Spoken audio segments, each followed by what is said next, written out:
Welcome to Houston Sports Talk with your host, Robert Land. Thanks for checking into the best Houston sports podcast. Hard to believe, but this is Houston Sports Talk's 11th year. This is the longest running weekly independent Houston sports podcast. And back with me is one of our 300 plus guests over the years. It's Cooper Klein, a contributor to the Rockets Chop Shop YouTube channel and the Upside Swings NBA Draft podcast. You know, Cooper, I'm real sad this Rockets season is over, even more so than when they went to the Western Conference Finals, because it's just been so much fun watching this young core develop. Yeah, this is it's especially well earned after 3 seasons of misery. We've really suffered watching the season from hell, where we set the NBA record at the time for most players to ever play for a team. After we traded Harden, we watched guys like John Wall and Boogie Cousins, and then we end up with Jacob, Dacian Nix, a lot of guys like that minutes over the last few years. And it's nice to be a young, fun team and not just a young team that's suffering and not winning games. We really competed, and the West is really difficult, and somehow we still went 500. I mean, the most fun I've had watching a season in forever. It's not the stress, the pressure of, is James Harden going to do it in the playoffs, and kind of ruins a lot of the regular season. But, you know, it was really fun. Has me really excited for this next year in a way that I haven't been in a while. Would have been the 9th seed, is that right, out east? I think the 9th seed. Maybe higher. Let me pull. Yeah, it's tough. This conference is as deep as I've ever seen it, and we're talking about, I've been following the NBA for 40 plus years, and this was a deep, deep conference. Yeah, we would have been the 9th seed over in the East. If we had gotten to play the Eastern teams 4 or 5 times instead of twice, I have a feeling we could have been high as the 7, 6, 7, 8 seed. But woe is me. We duked it out in the Western Conference, and we'll come back better next year. Before we roll on, I need our YouTube viewers to send me off-season questions. What do you guys want me to talk about with our future guests? Let me know. All right, time to hand out Rockets postseasons awards. Cooper, in a fantastic season where they won 19 more games, had a top 10 defense, and where we saw massive growth from the core 6. Let's start handing it out with the big trophy. Who is your 23-24 Rockets MVP? This was a really loaded question. I think there's 3 answers that could maybe be accepted. My answer, I think I'm going to have to go with Fred VanVleet. Just the consummate veteran, comes in, keeps the pace for everyone, controls the flow of the game. You know what he's given you night in, night out. Great shooter. Was like the only closer other than Şengün, who is another guy who I think you could give this award to. But missing so many games down the stretch makes it a tougher sell than for Fred VanVleet, who was just so consistent, so steady for this roster. And I don't know if he was as good as Şengün was when he played, but just he comes in, he locks up at the point of attack. He can handle all the ball handling duties, you know, really meshed better with guys down the stretch and towards the end of the season. I think he has to be the most valuable player. Got all that money this offseason, got a lot of slander for the money he got paid, but he earned his money and he earned his keep. And for that, for me, he has the MVP award. Who's your pick here? Yeah, 100% agree. 38 and 35 when Fred played. So they were over 500. The culture he brought was worth that contract alone, but he also hit big shots. Feisty on defense, rarely turned the ball over, improved the pathetic transition defense from the last couple of years. And he's a big reason why we saw a leap from Alperen Şengün, one of your other candidates. And if you don't understand how valuable he's been, you criticize VanVleet for what he is not instead of seeing all the good. You look at, oh, he can't do this and he can't do that. It's what he can do. And he was my MVP, hands down, Cooper. Yeah, he has his flaws. He's, short. He can't guard too many guys. And he's a really basic passer. But the kinds of passes he can make basically like single-handedly generated this offense. Like him and Şengün's 2-man game, their pick and roll, the pressure he'd put on defenses with his ability to bomb from deep allowed everybody else to thrive. Just a real ball handler who could make basic reads and do basic stuff was exactly what this team needed for the last few years. And, at times he was really frustrating for me to watch because I wanted more out of him. But just what he brought was so, so valuable. He's my MVP pick. Who's the Rockets' most improved player? And the only real candidates that I see here are Şengün, Jabari, and Jalen, since we didn't really see enough sample size from Tari. For me, it's a question of what's harder to do, to go from god-awful worst player in the league to passable, or from good player to great player. So I think I would go with Jabari because he was like the worst player in the association last year. He wasn't like 3rd overall pick level player this year, but he was good. He fit in with the other players. He played his role. He shot the ball well, finally, defended at a decent level, became like a starting caliber NBA player. And that's just such a large leap for a guy who's, 19, 20 this year. He's still absurdly young. I think Şengün deserves a shout because of the defensive leap and because of, just what he was able to do and just how he improved his conditioning, how he improved his body, just everything he showed. But there wasn't like a huge leap in terms of skill set. I felt like with Alpi, it was just a lot of marginal stuff that really cleaned up his game and streamlined it. And also having Fred, I think really, really helped. Having somebody who could also defend the other side of the pick and roll and, make his job a bit simpler defensively. Jabari, it felt like just really came into his own. His skills came along this season, and he's my pick for MIP. Okay, I was torn a little bit between Jabari and Şengün. I went the other direction. Jabari, I saw the shooting improvement happen the last couple of months of last year. You could say the defense and the rebounding. And as much as he has improved his shooting and his defense this year, for Şengün to turn himself into a borderline all-star and have superstar-type performances, a few of them, one of them we might hit later in the show, I gave it to Şengün. But yeah, it was extremely close. I also noticed that Şengün had a bigger leap in his PER. It was not double, but it was about 150% better leap than Jabari had. But, I'm fine with either one of those. Again, let us know what you think on that one if you're out there watching. Cooper, who's the Rockets' best defensive player? Maybe this is the easier question. Yeah, this was, in my opinion, the easiest question. For me, it's Amen. No question. We didn't get enough out of Tari. And when Dylan came back from injury, he was just such a streaky defender. Some nights he had it, some nights he really didn't. Amen's ability to consistently come in and be he wasn't perfect, but for a 20, 21-year-old rookie, he was about as perfect as you could ask him to be defensively. He played his role. He was able to play different roles, contest shots. He had one of my favorite plays of the entire season on the defensive end. Just absolutely dominant. You could stick him on a guy who's 5'11". You could stick him on a guy who's 6'10". Anybody in between, he would lock him up. He's in passing lanes. He's flying around, rotating. Just basically did everything Ime asked him to do at a borderline elite level. And someone who's going to be making a lot of all defensive teams here coming up. I'd say sooner rather than later. I really loved Amen's defensive season. Made him the easy pick for me for DPOY. I say amen to your Amen thoughts because that's my guy. And he only averaged 22 minutes over 62 games. And you just go into the season, you think, well, it's got to be Dylan Brooks or Tari Eason, but you mentioned what happened with those guys. So, yeah, he's my defensive Rocket of the year. Let's go to the next one. Who's the most underrated Rocket? It's not an award, but it's like, who's your most underrated Rocket? This is subjective because it's up to us if this particular player is maybe not appreciated by the media or the fan base. We're just kind of guessing. Who's your guy? I'm going to give a bit of a sneaky fake answer here. I'm going to go with Tari. I think we haven't forgotten how he plays and what he does when he's on the floor, but just the way he's kind of discussed and the way people talk about him in this season, I don't think they remember that he was our second best player last year in limited minutes off the bench. And when he did play this year, he was absurdly dominant defensively, still the same rebounding guy, still just completely like a tone changer, does everything out there. He's developing as a jump shooter, as a creator, as a passer, as a ball handler. He's getting continually ranked as sixth in the young core rankings and like in a tier of his own at the bottom. And people are giving him a lot of disrespect for somebody who is ridiculously dominant at 21-22 on both ends of the ball. Yes, the injury sucks. Yes, it was handled like poorly when they were talking about when he'd make his return and all that stuff, but injury shouldn't blind us to who this guy is. And as soon as he's able to make a comeback, he's going to be back dominating games on the defensive end again, grabbing rebounds, doing everything for this team. And his energy was just so missed, especially in that middle part of the season where we could not buy wins. Yeah, I thought about Jeff Green for a second, but I never felt like he went underappreciated. Instead, I'm going with Aaron Holiday. And I mean, Aaron's got his flaws, but there's a reason why we didn't expect him to see much playing time. But there were so many games when the Rockets couldn't put the ball in the basket or make an outside shot.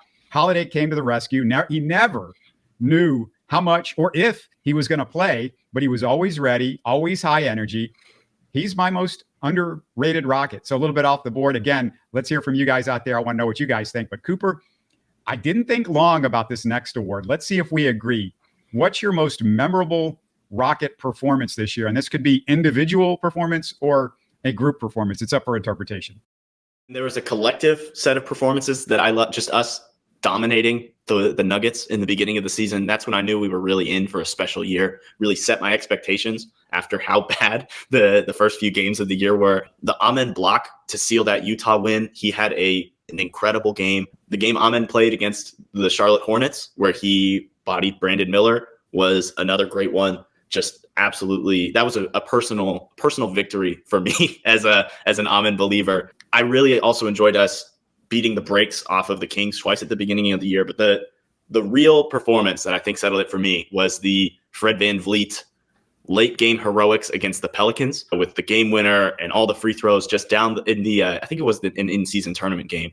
That was one of the most fun games. It really settled him for me as, oh, this guy's our vet. He's going to come in and do this for this team. That was probably my favorite moment. Yeah, I remember that one well. That's a good one. But let me go to March 5th. Şengün versus Wemby, 45 points, 16 rebounds, 5 steals, 3 assists, and a block on 19 of 32 from the floor, 2 of 3 from 3. Şengün helped hold Wemby without a point for 16 minutes in the second half. I had to go look back at that to make sure that was correct. Easily, I think, the most memorable individual performance. And I think it also meant a lot because that was when Wemby was starting to come on and really everybody was talking about what kind of player he was becoming. But my favorite team performance, you mentioned the Pelicans game, and maybe that one is a good one, great win. But my favorite one was March 27th, just a couple weeks ago over the Thunder in overtime. Jalen 37 and 10, Amen 25 and 15, going to OKC to do that when OKC ends up being the number 1 seed. Even without SGA, Rockets were going in there with their hands shackled too with no Şengün. So I thought that was it was a great game and a great performance. Yeah, that was a gutsy one. Another OKC game I loved, the Aaron Holiday masterclass, the guy you shouted out as your most underrated, where he just went, I think he was 7 for 7 in that game. We blew the brakes off the Thunder that first meeting, and he was such a big reason why they couldn't guard him, couldn't stop him. That was more of a fun one. It wasn't like super meaningful in like a developmental context, but I was like actually laughing watching that game because it was so fun watching Aaron Holiday play his butt off against the Thunder.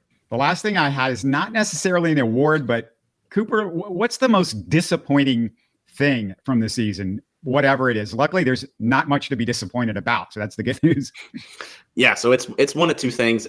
For me, it's either the Tari injury and just not getting to see him play with this team that's really developing a lot of chemistry and winning games. And, after the effort he put in last year and the effort he put in to try to play this year, I thought it was like not disappointing of any one person, but just a disappointing development that he wasn't able to play as much as I know he wanted to and we wanted to see him play. And the other one is just that stretch from late January to early February where we could not buy games against bad teams, against middling teams. We could not win games until Jalen turned into March Jalen, and we won games again. But that sort of was the end of the season effectively, where we just dropped games to the Spurs and the Trailblazers and the Thunder and the Suns and everybody in between. It was a mess. And those were probably the two really disappointing things for me this season. But they didn't ruin my season at all. I had the time of my life. This team was really fun. We succeeded. I thought we'd only win like 32 games, and we made me look like an idiot, which is awesome. Yeah, I think it was 31.5 maybe was the Vegas over-under. It was right around there. So you were right in line with what they had. And I agree with you. I had two things as well.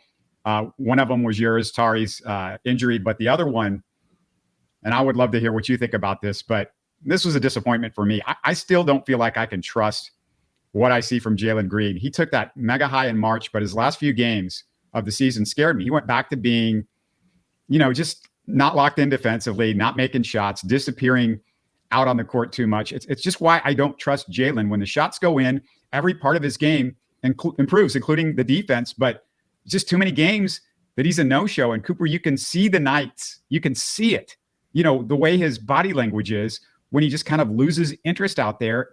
And it's frustrating. And, I thought this was a perfect way for him to end the season. Those last few games, just putting some more of those games together. And he had a couple of bad opponents. He had all these great teams that they were playing, but no, they played against the Jazz and the Clippers. And I just was like, go out there and smash those guys. They're playing terrible players out. Portland, it's a bunch of bad players. And I didn't feel like he put the pedal to the metal and said, I'm the guy now. I'm the guy. Yeah. And I wouldn't feel as disappointed if that was just who he was after this season, but the March stretch where he showed what he can be and how good and how actually dominant he can be on both ends just made the rest of the season, like the beginning of the season and these last few games, it made them far more disappointing than if he had just not been good, right? Like if he's a bust, he's a bust. That's fine. But you're seeing the talent, the reason he goes number 2. You're seeing just all the skills he has and what it looks like when he puts it all together. And that probably does make it the most disappointing thing that he can't, like if he could just functional, like if he had parts of his game that worked when the shots weren't falling, when the game wasn't going his way, the defense was always there, he'd be infinitely better in these bad games, and he wouldn't get stuck in these stretches. But it's just so frustrating. Would you like to see him just eliminate the 3-point shot other than wide open catch and shoots and, end of the clock, like end of the quarter type situations? Would you like to see him just like eliminate that, just go to your mid range? Because, the 3-point shot it doesn't seem to improve. It doesn't seem to get better, but his mid range, I feel like, is improving. I can see a little bit. I don't know what the numbers are saying, but my eye test is saying, he's getting better at the mid range. I just want to see him drive. The shot's great. The shot's what makes him, like, in theory, like, unguardable. But you are so athletic. You are so quick. The handle is just good enough. Just drive. Just beat this guy every time and learn how to make basic reads whenever you beat your man and it's, 5-on-4. That's what I want to see from him. I want to see him like actually showing more growth as a playmaker that's not getting trapped and jumping and throwing like a nice zip pass to the roller or, basic like kickouts off of a double. I want to see him working on, not just always trying to find his shot. I want to see him getting to the rim, making reads out of his drives, because I think that's really where his star potential is. Because even when the shot's not falling, if you can get to the rim at will and make nice reads and constantly collapse the defense, even if you're not getting assists, if you can consistently generate offense without the shot falling, that's the quality of a star. That's what is going to make him an offensive star. And he's just not there right now. And that's fine. But it's really, really frustrating from a guy who it was a second overall pick and is getting treated like the guy by the franchise. I'll tell you a couple of disappointing things as the season came to a close. And one of them I could sort of see already, but another one surprised me a little bit. When Whitmore came back from his injury, and I don't know if he still wasn't quite right, but one of the things that really impressed me with him early on when he was playing, around mid-season, I guess, before the injury, he was really good at finishing around the basket. And that seemed to really drop off. Now, on the other end, I thought his passing, we saw him start getting assists. I don't know if I talked to you about this, but I was pretty confident he was going to figure that stuff out. He was going to get better. I just thought, he's not used to being with a bunch of NBA players that can also do some things if you throw them the ball. He's used to being the best guy on the court by far. So I knew that was going to improve. And we saw it pretty quickly, like how he was getting better at that. Even before the injury, I started noticing that. But what do you feel? Do you feel like that was an injury that was a problem with him, finishing around the basket? Or do you feel like maybe the league started to adjust to him, and so it was getting harder for him to finish around the basket? I just something wasn't quite right the last couple of weeks.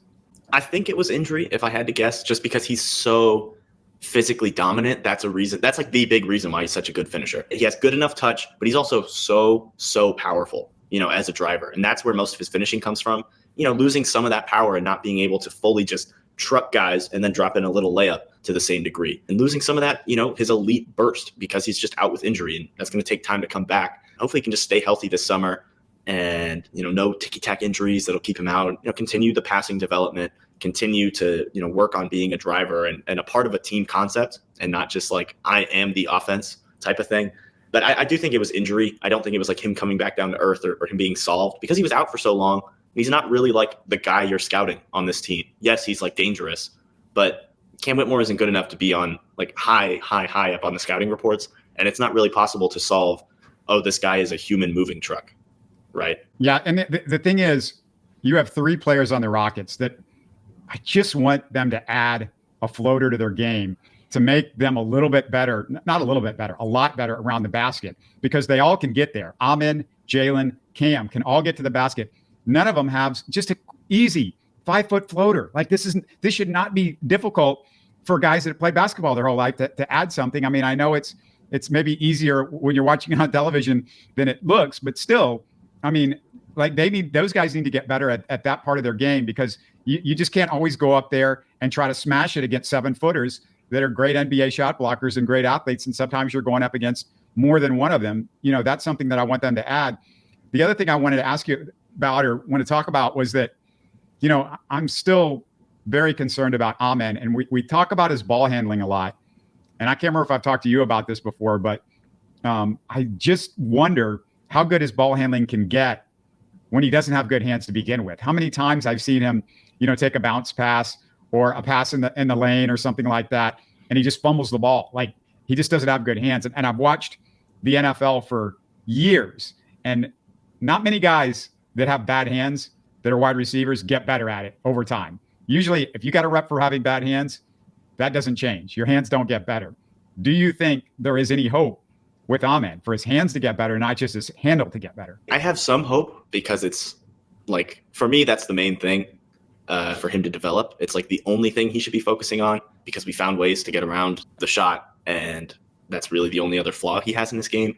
The shot is the cherry on top. Right now, we're still working on mixing in the ingredients to the milkshake, and this is got to throw some whipped cream in there, got to get our flavoring and stuff, and the hands are far more important than the shot to me. With this offseason, I mean, obviously it's something that they have worked on, like the Twins in general, like they've worked on their hands, their touch, all this kind of stuff.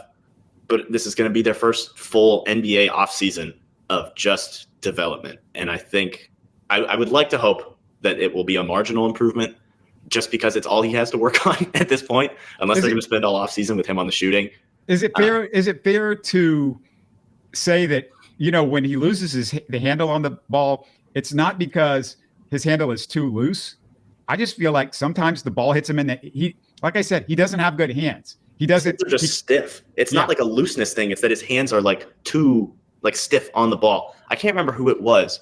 Miles Laurent, I think, was who posted it. He was talking about Amen's hands are often like really tight. Sometimes he'll just be standing there and you'll see his hand like flexed out, and he has his hands flat a lot of the time. He doesn't use a lot of fluid motion with his hands.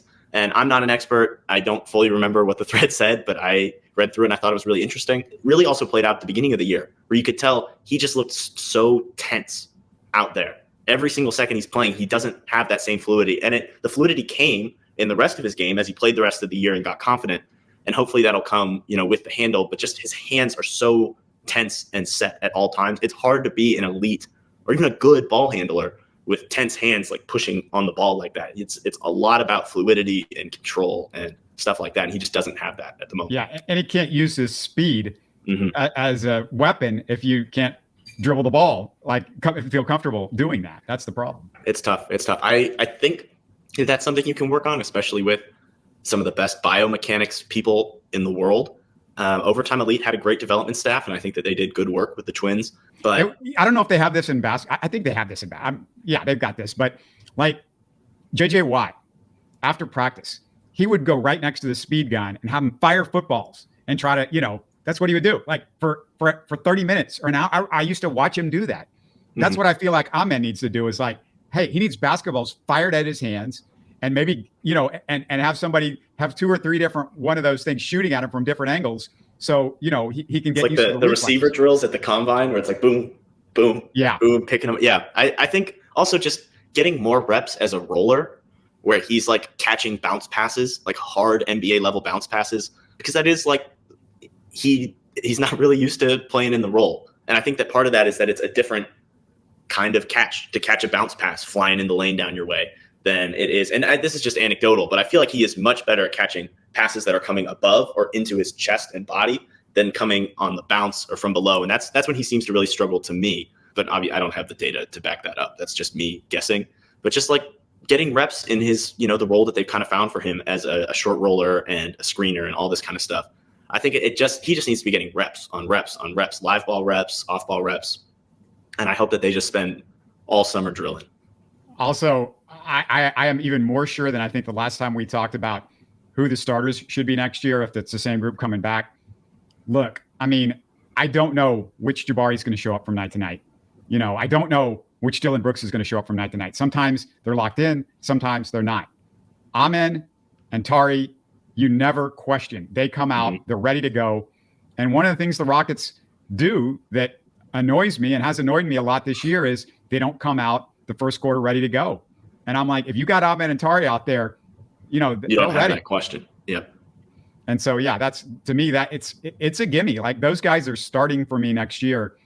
And maybe even if they go out and get somebody, maybe one of the other 5 guys would be my more likely guy to sit down. look out, Jalen. I might be talking about you. But yeah, I mean, if they go out and get somebody, that might be, because those two guys, I can't even tell you how much I love those two guys. But I want to hit one more thing.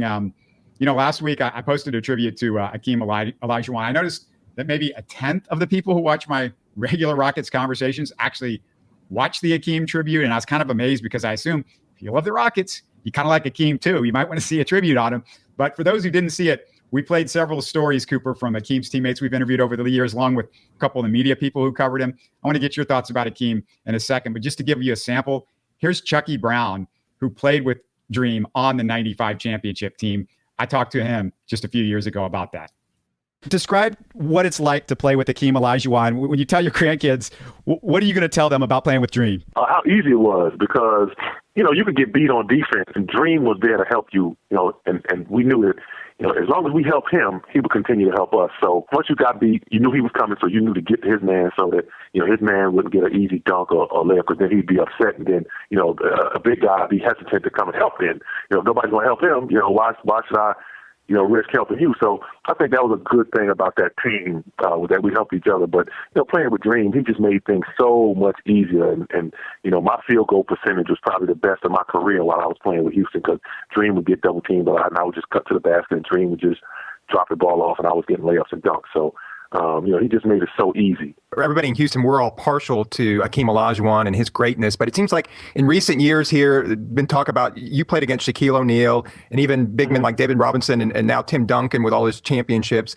Kind of Hakeem gets lost a little bit in the shuffle there. Do you feel that he was the best you ever played with or against? And how do you compare him to those other big men at the time? I definitely think he was the best guy that I played with. And I played with a lot of guys playing on 12 different teams. And I think Dream was by far the best guy that I played with. And as far as the comparisons, Shaquille O'Neal was a great player. He was a powerful player, but Shaquille O'Neal didn't block the shots like Dream, and I don't think Shaquille O'Neal rebounded like Dream. I thought Dream was simply just a better all-around player.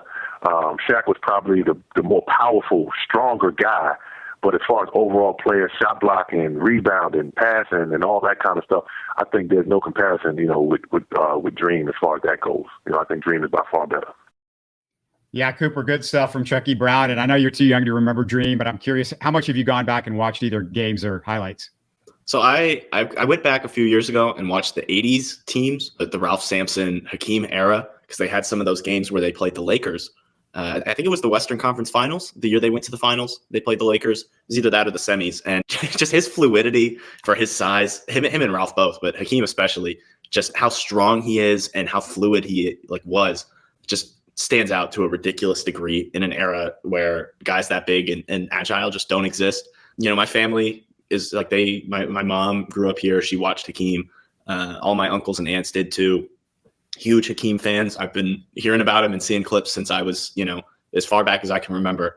And I love hearing stuff like that, like from teammates, just about how easy he made their lives. And, that's kind of the quality of a true, elite superstar in my mind. Do you make your teammates' lives easier? And are you just so dominant? And I mean, we've even heard Shaq talk about, just how good Hakeem was and how he neutralized him. He was one of the few guys he ever, struggled, truly struggled to play against, because he's so strong and technically sound and so agile. I mean, just Houston legend. And it's always great hearing stuff like that. Yeah. And it's the difference when I hear people say, well, oh yeah, Harden, the greatest Rocket or whatever. He's right there. I'm like, look, I watched Hakeem, and we're talking about it, bringing it every night with Tari and Amen and those guys. Hakeem brought it every millisecond he was on the floor. There was never even close to a moment where I was like, oh, Hakeem looks tired, or Hakeem's not really giving up full effort, or Hakeem is relaxing on defense on this trip and he'll do it the next. No way. And in the 80s, the only problem they had with Hakeem defensively is he would just go after any block shot he could. He was so, determined to stop anything. You didn't see quite that guy by those championship teams. He wasn't quite as athletic, and he didn't do that quite as much because he knew, there are times where I should go after it and times that I shouldn't. But it's so fun to watch those early Hakeem years because he was just a maniac out there. And he thought if you threw it to him and there was three guys on him, he's like, that's not enough people to stop me. I can go through all three of those guys. He was unstoppable. Yeah, there's just nobody in the history of the sport who is as strong and agile and skilled as Hakeem. And I doubt there ever will be, legit 7-footer with his strength and his just array of post moves and footwork. I mean, people talk about Joel Embiid. He's not Hakeem. He doesn't have that array of just inside scoring that Hakeem does. And, he relies so much on that outside shot in a way that Hakeem didn't. And Hakeem could hit the little jumper, but I always feel it's always a little disrespectful to me whenever people are comping Joel Embiid to, top 10 player of all time, Hakeem Olajuwon. Because Embiid is sort of like in the middle between Hakeem and Shaq. Like Shaq was all brute force, and you just couldn't stop him because he was so big and powerful. And Embiid has a lot more of Hakeem, and that there is some really good agility with him.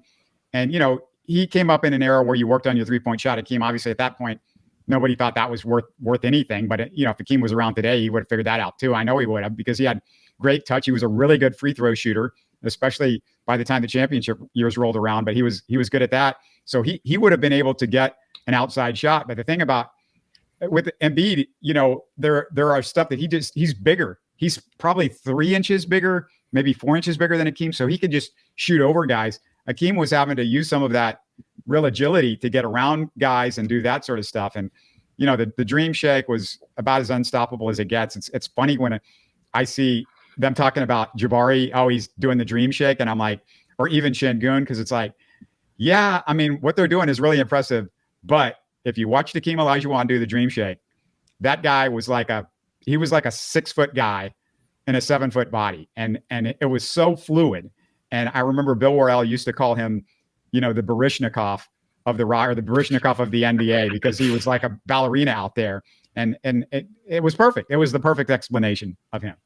I remember ever since I was like a little youngin', just like this deep sense of pride for just, having, he's just a Houston icon, and just like the clips before Rockets games, like the hype videos always have Hakeem, and, just seeing him everywhere and all this stuff. He's a legend. Yeah. Me and Steven in that tribute, we do a few minutes before we play some of these great clips and trust me, there's some really good stories.